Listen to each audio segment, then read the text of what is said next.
who attended the summer school many years ago, but has just recently finished his PhD dissertation, which is basically what this material is based on. So it's the Vellum verified LLVM framework in Coq. And I also wanted to thank our collaborators on that, Santosh Negrkate and Milo Martin, who are both were at Penn. Santosh is now at Rutgers. And also, some of the slides that I'm using are modeled after those by Xavier Leroy's version of this summer school course from last year. So let me start with a little bit of motivation about, first of all, how many of you have ever done anything with LLVM before? I'm assuming not many. Good. I wanted to tell you a little bit about how I got into this and why I think formalizing semantics for things like the LLVM are interesting and why doing it in Coq is particularly interesting. So for quite a long time, the group of people I just mentioned at Penn had a project where we were looking at how to prevent memory safety errors in C software, basically by rewriting the code to instrument the intermediate language representation of a C program with array bounds checks and buffer overflow checks. And we got into this, from the security point of view, those sorts of errors are really prevalent.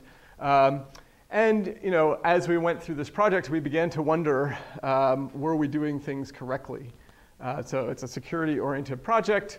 It's supposed to be used for mission-critical code where you don't want buffer overflows to be compromising your code. And we had implemented all of this in LLVM because it's a nice compiler infrastructure for working with C code.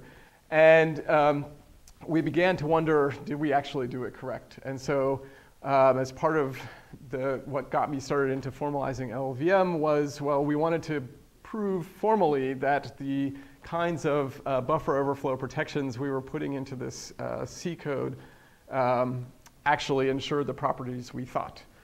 So how did we go about doing that? Well, we built a model of the LLVM IR in Coq, gave it an operational semantics, and then proved that the compiler transformations that we implemented ensured safety. And I'll use that as an example towards the end of these lectures to give you kind of a sense of how those sorts of proofs go. But before then, I want to talk about a couple other motivations and get deeper into what the LLVM is. So another motivation for why you might want to formalize LLVM or other compiler intermediate representation semantics is that compilers are actually quite buggy pieces of code. There's a really interesting paper by John Rager's group from Utah that was at PLDI a couple years ago, where they used fairly sophisticated randomized test generation to look for compiler bugs in a lot of the kind of mainstream C and C++ compilers, including GCC, LLVM, and a bunch of others. And they found many, many bugs particularly in very small programs. And so if you're, these are the sort of things that are not actually that hard to tickle. They have to do with unsigned versus signed integers and optimizations that the compilers apply and so on. And so if you care about the correctness of the code being generated by these compilers, you probably care about the correctness of the compilers themselves. And so how do you know that your compiler is correct? Here's another motivation for why you might want to formalize semantics. If you're a compiler writer, you might be pondering some complicated optimization, and C is a fairly complicated language. Are these two programs equivalent? It turns out yes, which is kind of surprising, right? So it turns out these are equivalent. It turns out that if you take the XOR, the cumulative XOR of the numbers from 0 to n, there's a closed form for that, which is at the top, which I would have never figured out. But these days, fancy compilers can do all sorts of funny bit twiddling kinds of things to do fast division algorithms and all sorts of stuff. So I don't know if your compiler would actually implement this, but something along these level of bit twiddling things could happen deep inside there. And you might want to prove that these two things give you the same answer. Is completely not obvious to me. And in order to do that, you would need to come up with some kind of semantics and maybe get a machine to help you try to establish the correctness of those things. one last motivation in terms of OPLSS. So I'm hoping that this series of lectures will be kind of a demonstration of some of the techniques and the tools that you've learned throughout the summer school. So I'll be talking about how to do formal modeling in Coq, of course. So you've learned about Coq and you're learning about how to implement dependently typed languages. You've learned about AGDA and so on. So this is not going to be fancy uses of those things so much as how do you apply those tools to a real world situation. I hope that you've heard about operational semantics in some of the earlier parts of the lecture series, and so this today, in fact, we'll be trying to develop an operational semantics for a particular programming language, which is a LLVM-like language. And we'll prove correctness properties via preservation in progress style safety proofs. Hopefully those are not foreign keywords. And we'll be using a lot of simulation proofs because the basic tool that you show when you're showing, or the basic thing you do when you show correctness of a compiler is show that the output is somehow simulating the input program according to the source and target semantics. And even if that isn't particularly interesting to you for whatever reason, I hope that this will at least give you a taste of what the LLVM's intermediate representation is like. So that you could potentially use it independently of all this Coq stuff. It's a very active project in itself and interesting for the programming language community for that reason. So let me, for those of you who haven't really heard of LLVM before, let me kind of give you the high-level picture.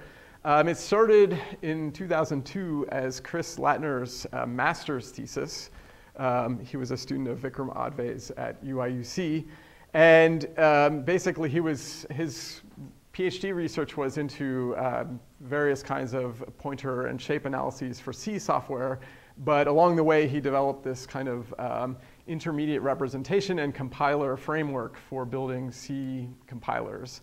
And that kind of gained a life of its own. And he and a large community have gone off to build essentially an industrial strength compiler IR that's very widely used. It's open source. For that reason, it's used in many, many academic projects. If you go to the web pages, you'll see a list of, I don't know, 50 or 60 papers appearing at POPL and PLDI that use LLVM in some fashion or another. It's actually used and supported heavily by Apple. So if you have the Xcode developer toolkit on your Apple machines, then you probably used LLVM, at least internally. Their C and Objective-C compilers use it. And why is it so popular? Well, it's actually a very nicely designed compiler and has a clean interface.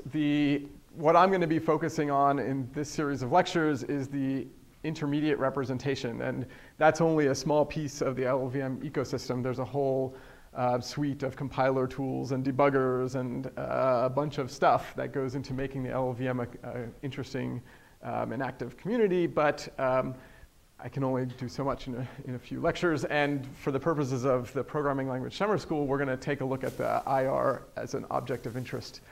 And why is that? Why is it interesting? Well, the LLVM structure, it's a very modular compiler. So it has this very cleanly designed intermediate representation. And one of the features of that is it uses SSA, which I'll say more about that in a minute. Less important for this series of lectures, but very important for using LLVM in general, is it has types. And so you can use type information quite readily, although it's not type safe because it has unchecked casts. But this structure lets the LLVM IR be useful for lots of optimizations. And so let me show you kind of pictorially how it's set up. So you've got this LLVM, I guess you can't see the box there, but there's a box for the LLVM in the middle. This is an intermediate representation, so it's designed to be source language agnostic. The idea is you could compile any number of languages into this intermediate representation. The LLVM is engineered to make building these front ends, at least for imperative C and C++ style languages, fairly straightforward. But there are other languages that target LLVM these days, and many, many more are joining these ranks. And the LLVM backend takes the intermediate representation and can spit out a number of target architectures, any of the common processors that are available, and it can also do JITting and dynamic compilation and things like that. For the purposes of these lectures, the interesting bit is what happens in the middle, which is this typed SSA-based, static single assignment-based intermediate representation. And it's sort of the common language that many of the optimizations and transformations available in the LLVM take as source and produce as target.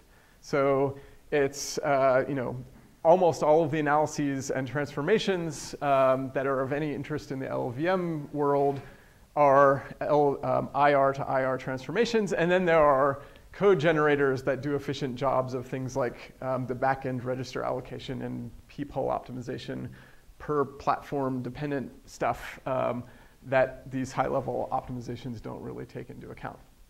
But it means that in terms of formalizing a chunk of this compiler, studying the LLVM IR itself is a good place to get some leverage because it's the kind of focus of all of the optimization work.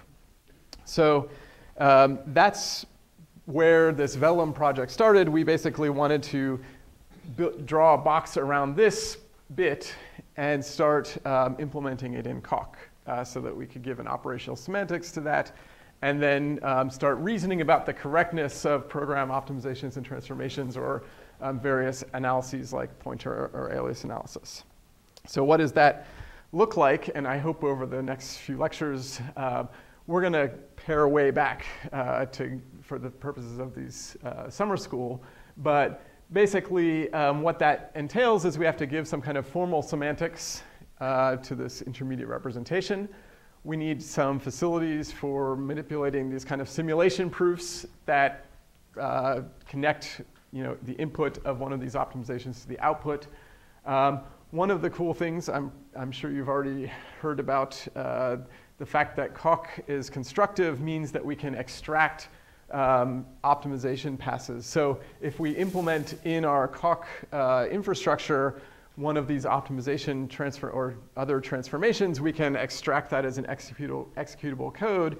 And the LLVM infrastructure is nicely set up so that you can kind of pipeline sort of arbitrary IR to IR transformations at any point in its, and you can configure what order the transformations run. So that makes it very nice for us because obviously, we're not going to be able to verify the full suite of all the optimizations available to LLVM, but we can pick and choose a few and turn off the rest and insert our extracted, verified, for example, memory safety transformations into the actual LLVM code compiler, and that means we can test with real code and run it on real machines. So it's kind of a nice experimental framework. And so this is the basic plan, and to get there, we're not going to talk about this in the summer school. Basically, the way it works is we've built OCaml bindings for parsing and pretty printing a particular bitcode representation of this LLVM IR. So you can import and export LLVM representation into OCaml, which is the extraction language for Coq, and so then we can take all of our meta theory of type system and operational semantics and use it to extract into these OCaml bindings and then get a verified transformation. That is at least, as long as, of course, there aren't bugs in OCaml and so on, is more reliable than the hand-implemented versions. Okay, so that's kind of a motivation for the Vellum framework, and how I got into this was the security end of things. But the plan for the summer school is to first give you a little taste of LLVM and then start throwing out features because I want to pare it down to what we'll call V-, which is a highly, highly, highly simplified toy version of the LLVM.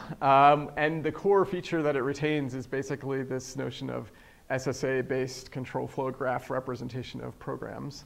And then, so that's probably what we'll get to today. And then tomorrow we'll start to talk about what it means to compile to this toy v-IR from something like IMP, the imperative programming language you saw earlier.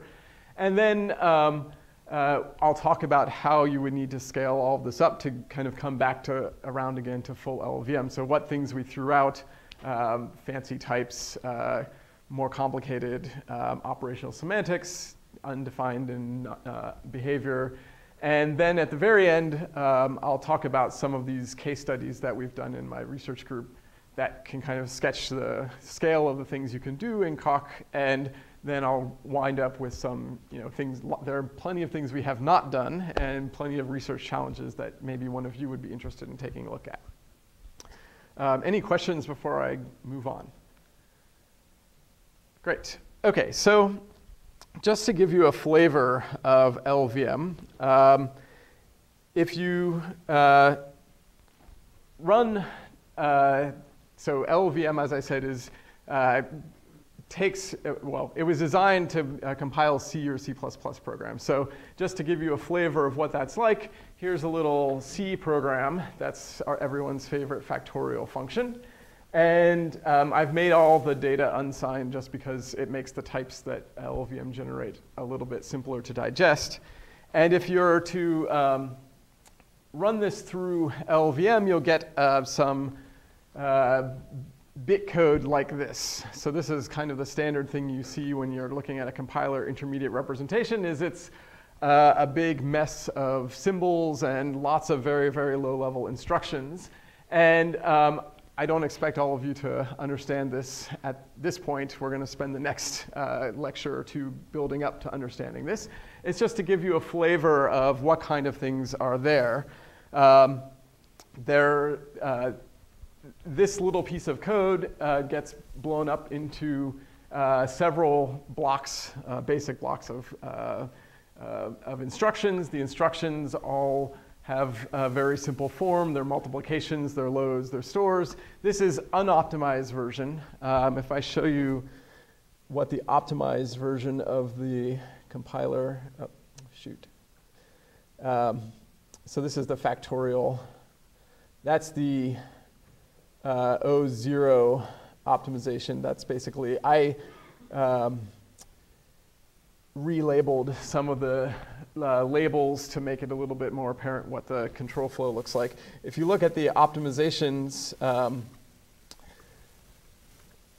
when you turn on some optimizations, you can see the code shrinks considerably, and it turns out that you'll have to take my word for this. There are no loads and stores in this, so it's able to put everything into essentially registers. And that turns out to be a big win for performance. But this is just to give you a flavor. The other things you'll see when you look at this is the LLVM is typed. So all these red things here, you see I32, that's a 32-bit integer. I32 star, that's a pointer to 32-bit integers. It's platform independent, so there's a bunch of alignment information that is sprinkled throughout to help the backends figure out how data can be aligned and so on. We're going to vastly simplify and throw away all of this. But I wanted to try and give you a little bit of a flavor of how you start taking a big, complicated thing like the LLVM and paring it down to something that you can imagine formalizing in Coq. So the first thing you do, of course, is you go to the LLVM documentation and you hope that the programmer documentation is complete. And it's actually, LLVM documentation is reasonably good, and the language itself is not that big. There are only a handful of instructions. The other thing you do is you ask on the mailing list to clarify the operational semantics or what you think. So you can see these are a bunch of exchanges between my student Zhenzhou and Chris Latner, the developer of LLVM, asking about what is this particular corner case. And then of course you can go look at the C compiler, and this is probably not very readable dot file of the dependencies of the LLVM implementation code. And you try to reverse engineer some kind of semantics for the LLVM. And what I want to tell you next is sort of what the core of LLVM is, and we'll do it by looking at what we'll call V-, okay? So this is sort of the results of doing all that distillation. And there's a bit more that I'll talk about later. There are some trickier parts that I'm going to throw away for the moment. So the way to think about LLVM code is it's organized into basic blocks. Is that term unfamiliar to anybody in here? Okay, so for compiler, as you know, there's this notion of a basic block, which is some abstract label along with some instructions. LLVM and V- are a little subset of it, only has binary arithmetic operations. There's no such thing as a unary operation in LLVM. There's no such thing as a move instruction. You have very simple binary operations. You have a notion of control flow. So if basic blocks are familiar to you, then this should be standard. Every block, which you can think of as a labeled series of instructions, must end in one of three ways. It can either be a jump to some other basic block, a conditional branch based on some register to one of two basic blocks, or it could be a return, which in full LLVM, one of these control flow graphs is a function, C function. So there's a well-defined entry point, and you can have some returns as terminators in your basic blocks, and all the rest of it are these instruction sequences connected together in a standard control flow graph. For V-, we're going to just take one of these things to be the definition of a program. So we're not going to have function calls. We're just going to have a single control flow graph. And when you hit a return, that's the answer from you've computed. You return the answer from the program. Control transfer is only at the end of the block. Yes. So in a basic block, there can be no jumps into the middle or out of the middle of one of these basic blocks. And the other interesting thing, which I'll be spending a fair amount of time next talking about, is this idea of static single assignment, or SSA form. So each of these identifiers, like R1, R2, et cetera, you can think of as a local identifier. I'll sometimes use the word unique identifier. I may sometimes say SSA variable. But basically, the idea is that these are assigned only once statically. So if you're coming from the functional programming world, you should really read this as let R3 equal blah in, let R4 equal blah in, right? These are more like let bindings. Since they're just naming intermediate points of computation, you can, once you've assigned one of these local identifiers, you can no longer mutate them. So they're pure. So that is essentially what it means to be one of the key features of SSA form, is that you've turned your imperative program somehow into one of these mostly pure functional programs. And the trick to getting that to work is that there's something called a phi node, which is a right-hand side, so it's kind of a pseudo instruction.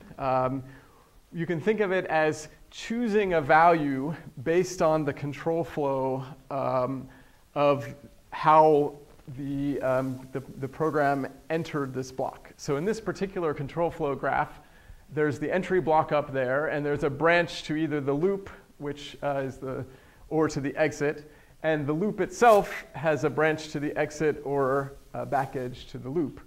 And the semantics for one of these programs will be, and we'll make this formal throughout the course of writing down the operational semantics, that at any point in time, there's a program counter associated with this control flow graph, and it steps sequentially through until it hits one of these branches, and then it will either follow the unconditional jump, or if R6 happens to be true, it will take the the loop branch, and if it happens to be false, it will take the exit branch. The point of these phi nodes is that it gives us a way to merge values depending on how control entered this block. So, for example, suppose that during the execution of this program, we entered the loop, and for whatever reason, we took the back edge. So we took the R6 happened to be true, we took the loop back edge, and now we can see that R3, this temporary variable, its value will be whatever the contents of R5 were. In this case, it would be R3 plus R4 because we took the back edge control flow. The first time we entered this loop block, if we came in from the entry, then R3 would be 0. So a phi node the phi instructions are a list of pairs of values and control flow block labels, basically one for each predecessor in the control flow graph. And it basically says the value of R3 will be you look up the edge that you came in on, the predecessor edge, and the value associated with it in that list of pairs is what the value will be. Yeah? So if exit, instead of returning, it jump back to loop as well? You mean down here? Yeah, right. Yes. So then there would have to be a third branch that says exit. And would it still say R5? It's not actually found in the exit block itself. Yes. So you're getting to the important question, which is what is the scope of one of these identifiers in this block? And it could, in fact, be R5. In fact, we can see R5 is used here. And in fact, I could have used R5. Sorry, I could not have used R5 down here. And in fact, R5 would not be legal. And in fact, if there were an edge from exit to the beginning to the loop, R5 would be bad. If it got indirectly back, then it would have a third case. And which variables you're allowed to mention in those cases is highly dependent on the control flow structure, because you need to have a well-defined value for all of the labels. And in fact, that is the main safety property that we're going to prove for V minus. So yes, so Simon's hit on one of the key issues is I've been talking as though you can mention these identifiers at various points on the right-hand sides of these expressions. When is that okay, and when is it not? The labels in these phi nodes are for the immediate predecessor. That's right. The labels are for the immediate predecessor only. So if there were a back edge from exit, it would be an immediate predecessor, and then you would need a case there. Okay, so this is a little bit strange. Let me go give you a little bit of reading background in case you're interested in this. So the whole idea of SSA came about in the late 80s and early 90s when they were when this large group of people, including in particular Wegman and Zadek, were looking at how to do good C optimizations, right? And they basically wanted to have a way of identifying all the intermediate computations, just like we saw. And they came up with a bunch of optimizations, global value numbering, and various kinds of constant propagation and so on that are efficiently representable using this SSA. And the reason why it makes optimizing imperative programs simple is because it essentially turns them into a functional programming language, as we'll see in just a second. So in practice, what happens is, and really the ultimate importance of this is that it simplifies register allocation. So all of these unique identifiers or the local identifiers that we're creating or representing our program as, you can think of as registers. In SSA, you have an infinite number of registers. You can assign them once, and then you can't update them again. And the fact that we're going to introduce lots of them and turn every imperative variable potentially into many of them actually corresponds to things like live range splitting. And it sort of decouples false dependencies where the mutable state in the program, say you update X twice, it may, the data that you compute from the first update to X may be completely independent of the second update to X. I'll have an example of that in just a second. And these sorts of representations are really important for, or these sort of representation invariants where you can make the use information of these temporaries very apparent, makes register allocation simpler. And you can argue that register allocation is actually the most important optimization for modern processors. So, and in fact, this is why I claim that. So if we look at LLVM, I said one of the nice things about LLVM is you can kind of turn on and off all of the optimizations. So here is a bunch of benchmarks we ran. This is through standard off-the-shelf LLVM with O3 is the blue column here. And you can see, and this is the speed up over no optimizations whatsoever. And you can see that with O3 you get what, about 1.2, a factor of 1.2, 120% performance improvement.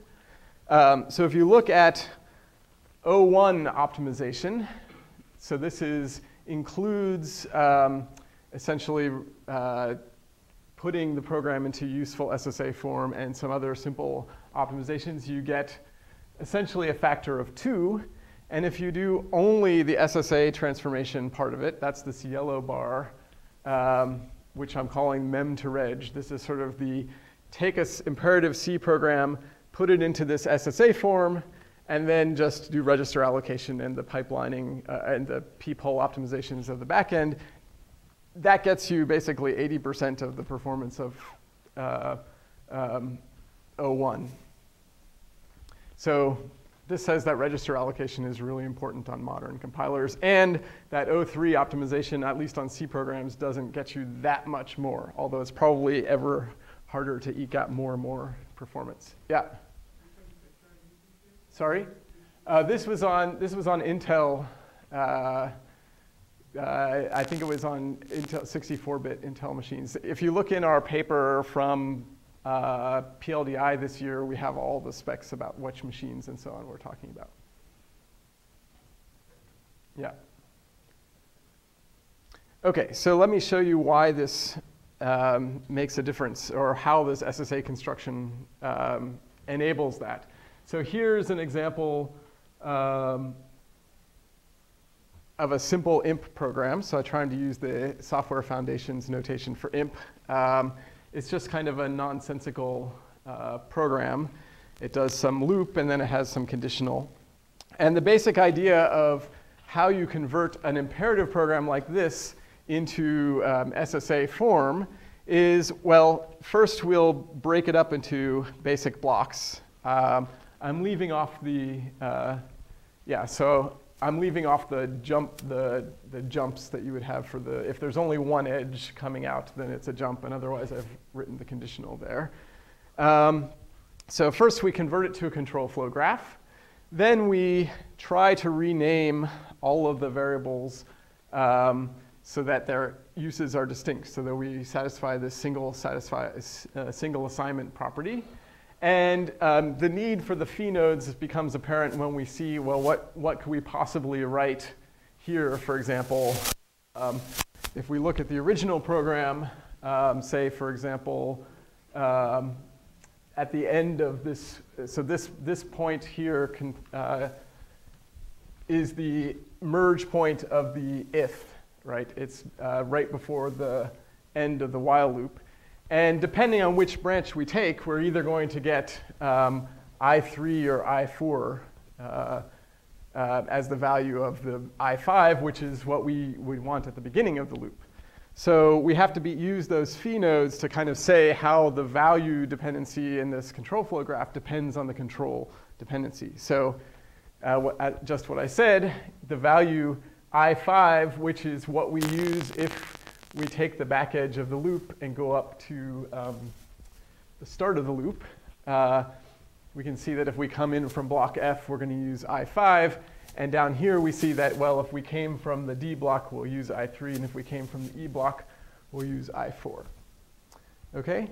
And so what we've done is we've taken this imperative program, which had lots of updates to these two variables, I and j, and turned it into almost a pure functional program where we've never updated things more than once. We have these funny phi nodes, but we've split them apart so there's no false dependencies. And now the register allocator can treat every I with a different suffix as a completely different register, and that gives it a lot of freedom for doing good register allocation later in the pipeline.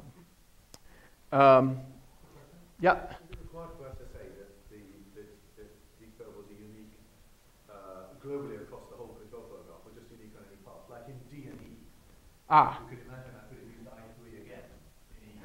So, Because, it's only going to go to D or E, or is it just globally unique? So it's globally unique, end of story, and that's just so that you can have like basically another way of thinking of these is every instruction in your program has a different unique address. So you can kind of conflate these variable names with locations or program points. And since you have two distinct program points, you have two different variable names. So it gives you a very efficient representation of the control flow graph as well.